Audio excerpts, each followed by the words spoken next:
Hello students, प्रत्येक ইয়াৰৰ final এক্সামৰ question paper যদি আমি চেক কৰোঁ তেন্তে দেখা পাওঁ যে ব্যয়ৰ পৰা 6 মাৰ্কছৰ এটা মেথছ থাকে।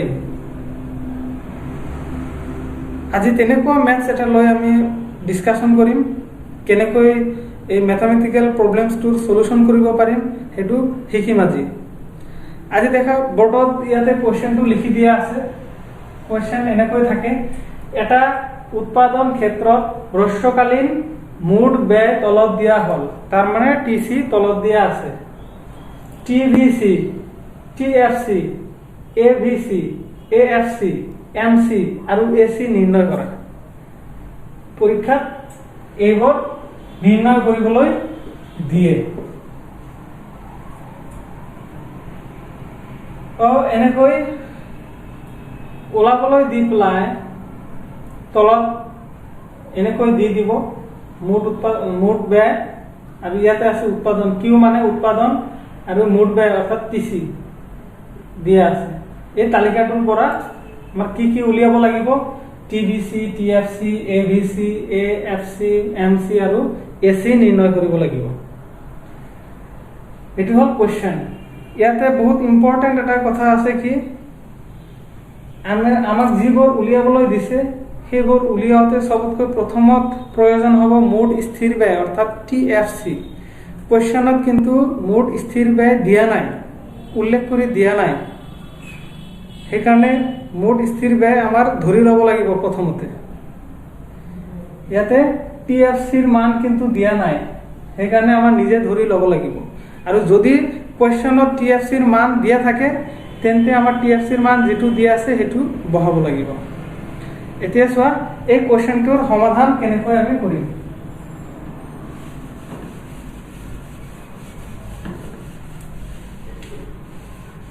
সমাধান লিখি পেলাই প্ৰথমতে আমাৰ ধৰি ল'ব লাগিব যে ধৰা হল মুঠ স্থিৰ ব্যয় অৰ্থাৎ টিএফসি 10। আমাৰ সুবিধাৰ্থে আমি বিভিন্ন মান ল'ব পাৰোঁ। আমি ইয়াতে 10 ধৰি লৈছো মুঠ স্থিৰ ব্যয়। কোৱেশ্চনত যদি দিয়া থাকিলেহেঁতেন যে টিএফসি 20 তেন্তে আমাৰ টিএফসিৰ ঠাইত 20 বহাব লাগিলেহেঁতেন। যেহেতু মুঠ স্থিৰ ব্যয় কোৱেশ্চনত দিয়া নাই সেইকাৰণে আমাৰ এটা ধৰি ল'ব লাগিব। আমি প্ৰথমতে ধৰি লৈছো ধৰা হল মুঠ স্থিৰ ব্যয় অৰ্থাৎ টিএফসি ইকুৱেল টু 10। আমি জানো মুঠ স্থিৰ ব্যয় অৰ্থাৎ টিএফসি এইটোৰ কোনো পৰিৱৰ্তন নহয়। উৎপাদন যিমানে পৰিৱৰ্তন নহওক কিয় টিএফসি এইটো স্থিৰে থাকে, কোনো পৰিৱৰ্তন নহয়। আমি ধৰি লৈছো টিএফসি 10, সেইকাৰণে টিএফসিৰ ঘৰত আমি 10 বহাই দিব লাগিব। গোটেইবিলাকত টিএফসিৰ কোনো পৰিৱৰ্তন নহব। আৰু কোৱেশ্চনত টিসিৰ মান দিয়া আছিল, কি দিয়া আছিল? ইয়াতে 10 আছিল, ইয়াতে 40 আছিল, 60, 80, সরি ইয়াতে 60, ইয়াতে 80, তাৰপিছত আছিল 95, 110, 130, 160। এই কিউৰ ঘৰ আৰু টিসিৰ ঘৰ কোৱেশ্চনতে দিয়া আছিল। এই দুটা আমাক হুবহু তুলি ল'ব লাগিব, যেনেকুৱা আছে তেনেকুৱাই। তাৰপিছত টিএফসিৰ মান যেটো আছে দিয়া সেইটো আমাৰ বহাব লাগিব। টিএফসিৰ মান আগত বহাই দিলে আমাৰ সুবিধা হয়। এতিয়া আমাৰ ওলাব লাগিব টিভিসি। কোৱেশ্চনত টিভিসি ওলাবলৈ দিছে, টিভিসি ওলাব লাগিব। টিভিসি আমি কেনেকৈ ওলাও? আমি আগৰ ভিডিঅ'ত এটা সম্পৰ্ক পাইছিলো, TC equal to TVC plus TFC. ইয়াৰ পৰা আমি কি পাওঁ? টিভিসি কেনেকৈ ওলাব লাগিব? টিভিসি ইকুৱেল টু টিএফসি টো সমান চিহ্ন এইফালে আনিলে টিসি মাইনাস টিএফসি হয়। এই ফৰ্মুলা ব্যৱহাৰ কৰি পেলাই আমি টিভিসিৰ মান উলিয়াম। টিসিৰ পৰা টিএফসিৰ মান আমি বিয়োগ কৰি দিম। টিসিৰ ঘৰ এইটো, টিএফসি এইটো। বিয়োগ কৰি দিলে কি পাম 10 ৰ পৰা 10 গলে 0 40 ৰ পৰা 10 গলে 30 60 ৰ পৰা 10 বিয়োগ কৰিলে 50 80 ৰ পৰা 10 বিয়োগ কৰিলে 70 95 ৰ পৰা 10 গলে 85 110 ৰ পৰা 10 বিয়োগ কৰিলে 100 থাকিব 130 ৰ পৰা 10 গলে 120 160 ৰ পৰা 10 গলে কিমান থাকিব 150 আমার টিভিসি ওলাই গল এতিয়া আমার কি বহাব লাগিব এতিয়া আমি কি ওলাম এতিয়া নেক্সটত আমি সাম যে এসির মান ওলাব লাগিব এসির মান কেনেকৈ ওলাব লাগিব আমি জানো AC is equal to TC by Q মোট ব্যয়ক উৎপাদনের পরিমাণে যদি হরণ করে দিয়া যায় তেন্তে গড় ব্যয় পাওয়া যায়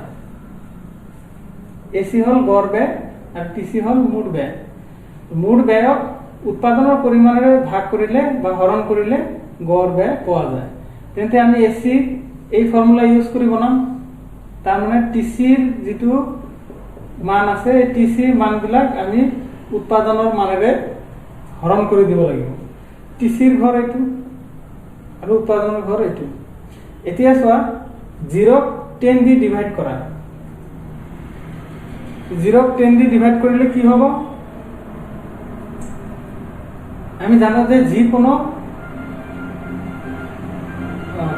10 ক 0 দি ডিভাইড যিকোনো মানক 0 দি ডিভাইড কৰিলে ইনফিনিটিভ হয় ইয়াতে ইনফিনিটিভ বহিব তাৰ পিছত 40 ক 1 দি ভাগ কৰিলে 40 হ'ব 60 ক 2 দি ভাগ কৰা 30 80 ক 3 দি ডিভাইড কৰা কি হ'ব 80 ক 3 দি ভাগ কৰিলে কি হ'ব 26.67 হ'ব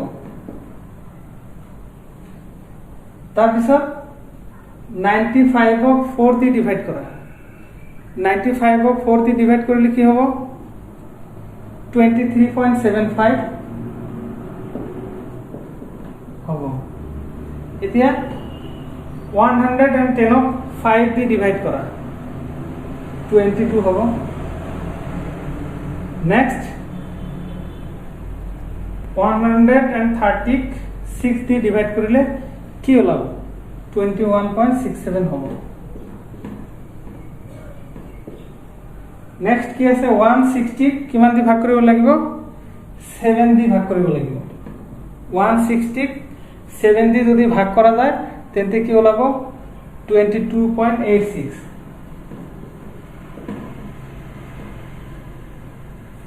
নেক্সট এএফসি এতিয়া এএফসি কেনেকৈ বনাম আমি জানো এএফসি অর্থাৎ মোট গড় স্থির ব্যয় সমান সমান টিএফসি বাই কিউ মোট স্থির ব্যয় উৎপাদনের পরিমাণের ভাগ করিলে বা হরণ করিলে গড় স্থির ব্যয় পাওয়া যায় তেন্তে টিএফসির ঘরক আমাক কি দি ভাগ কৰিব লাগিব টিএফসি কিউৰ ঘৰ দি ভাগ দিব লাগিব 10 ক 0 দি ভাগ কৰিলে কি হ'ব ইনফিনিটিভ ওলাব 10 ক 1 দি ভাগ কৰিলে 10 10 ক 2 দি ভাগ কৰিলে 5 10 ক 3 দি ভাগ কৰা কি হ'ব 3.33 নিশ্চয় এটো ওলাব 10 ক 4 দি ডিভাইড কৰা 2.5 10 ক 5 দি ভাগ কৰা 2 10 ক 6 দি ভাগ কৰা কি হ'ব 1.67 10 ক 7 দি ভাগ কৰা কি হ'ব 1.43 নেক্সট আমার কি বাকি থাকি গল এভিসি বাকি থাকি গল আমি এভিসি কেনেকৈ ওলাম এভিসি কোনটো ফর্মুলা ইউজ কৰি ওলাম এসি মাইনাস এফ এসিৰ ঘৰৰ পৰা এফসি ঘৰ বিয়োগ কৰি দিয়া তেন্তে আমি এবিসি পাম এই ফৰ্মুলাত আমি ABC উলিয়াম। AC হল এইটো, AC এইটো, তো এইটো ঘৰৰ পৰা এইটো ঘৰ বিয়োগ কৰি দিয়া কি ওলাব? ইনফিনিটিভৰ পৰা ইনফিনিটিভ গ'লে কি থাকিব? 0 থাকিব। 40 পৰা 10 গ'লে 30 থাকিব। 30 পৰা 5 গ'লে 25 থাকিব। 26.67 পৰা 3.33 বিয়োগ কৰিলে কি হ'ব? কিমান থাকিব? নিশ্চয় 23.34 থাকিব।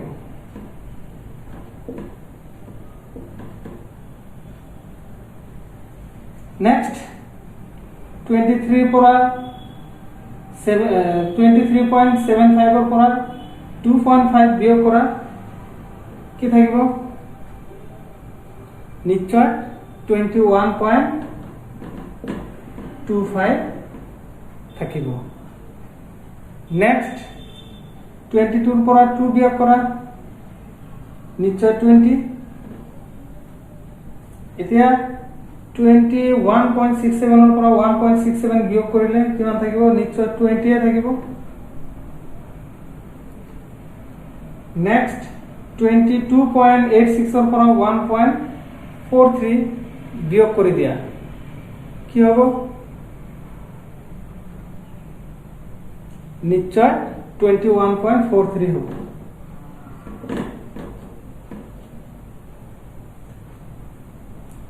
এতিয়া আমাৰ লাষ্ট বাকি থাকি গ'ল কি? MC কেনেকৈ উলিয়াম? MC আমি TCৰ পৰা উলিয়াম। TC ঘৰৰ পৰা উলিয়াম। TC প্ৰথম যিমান আছে MC হেতুৱে থাকিব।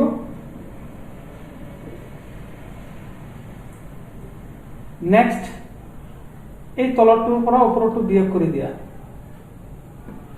40 পৰা 10 বিয়োগ কৰিলে কি হ'ব? 40 পৰা 10 বিয়োগ কৰিলে 30। নেক্সট 60 পৰা 20 বিয়োগ কৰি দিয়া কিমান থাকিব? 20। নেক্সট 80 পৰা 60 বিয়োগ কৰি দিয়া 20। নেক্সট 95 পৰা 80 বিয়োগ কৰি দিয়া কিমান থাকিব? 15। এতিয়া 110 পৰা 95 বিয়োগ কৰি দিয়া কিমান থাকিব? নিশ্চয় 15। এতিয়া 130 পৰা 110 বিয়োগ কৰি দিয়া কি হ'ব? 20। এতিয়া 160 পৰা 130 মাইনাস কৰা কি হ'ব? 30। এইখিনি হৈ গ'ল ম্যাথমেটিক্যাল প্ৰব্লেমৰ সলিউশন। এইবিলাক ফৰ্মুলা মনত ৰাখিবা। এইবিলাক ফৰ্মুলা ইউজ কৰি যিকোনো মান দিয়া থাকিলে এই ফৰ্মুলাবিলাক ব্যৱহাৰ কৰি পেলাই আমি এনেকুৱা প্ৰব্লেমৰ সলিউশন কৰিব পাৰিম। আশা কৰোঁ তোমালোকে বুজি পাইছা। কিতাপত চাবা এনেকুৱা কোৱেশ্চনৰ বহুত এক্সাৰসাইজ দি আছে, সেইবোৰ প্ৰেক্টিছ কৰিবা। কিবা প্ৰব্লেম হ'লে মোৰ লগত যোগাযোগ কৰিবা। Thank you very mass.